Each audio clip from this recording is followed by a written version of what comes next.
Yes.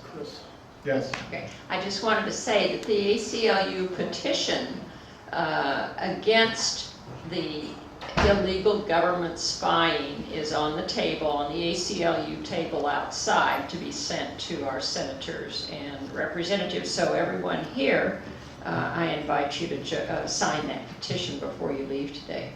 This is a very important issue, and I think it may be my last time for my remarks. This NSA spying scandal can be easily understood by anyone who spends a few minutes looking at the history and the law on this. And you really don't have to be a constitutional lawyer, and the government and Alberto Gonzales and the administration are lying to the American people about this program. It was after those abuses in the Nixon era that the Church Commission was appointed in order to address those abuses. And one of the remedies in 1978 was the Foreign Intelligence Surveillance Act, which then occupied the field of how we would go about collecting foreign intelligence within the United States. Now, just give me a moment for the law that Bush wished he had today. The law that existed before 1978.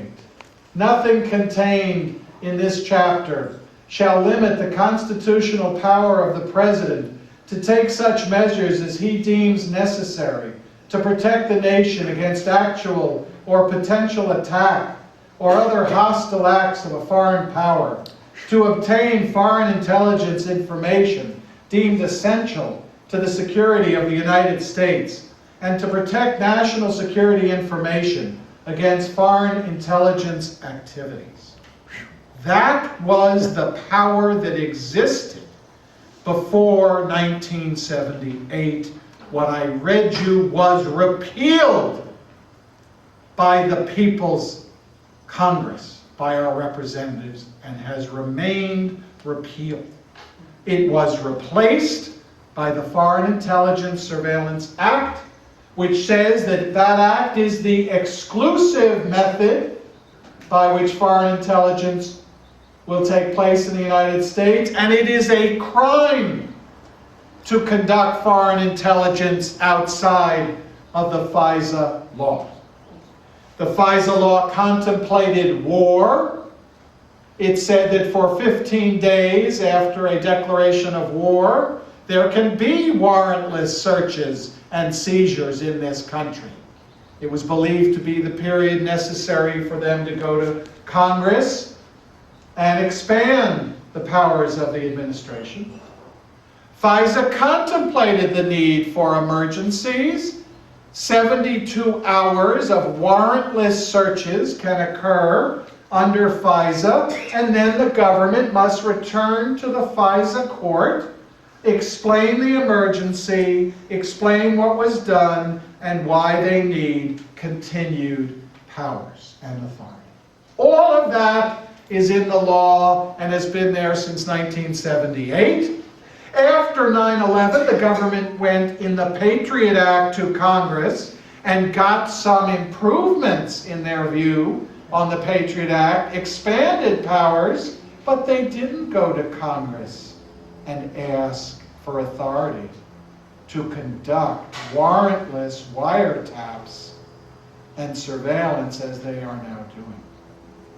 When Alberto Gonzales this year was asked, why didn't you go to Congress? They were giving you everything you wanted.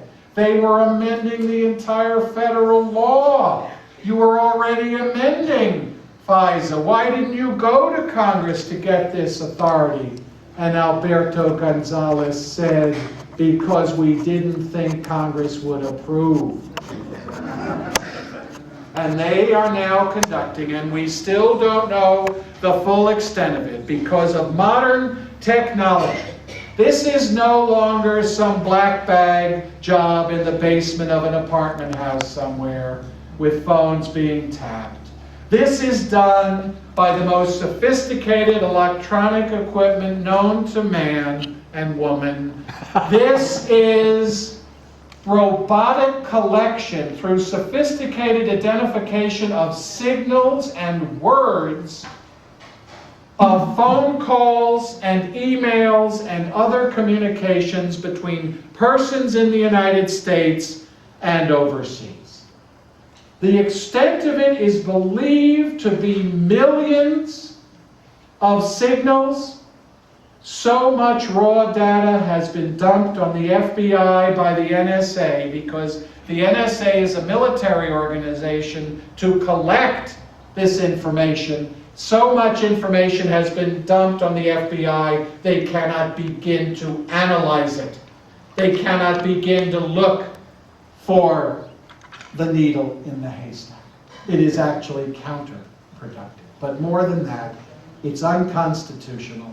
It's a violation of the law. I am stunned that the American people and political opposition isn't up in arms over such a program. Instead, bills have been introduced in Congress to bless this sweeping violation of the Constitution, to retroactively approve what was done secretly and outside the law, and to authorize it for the future. That, ladies and gentlemen, is one of the most serious issues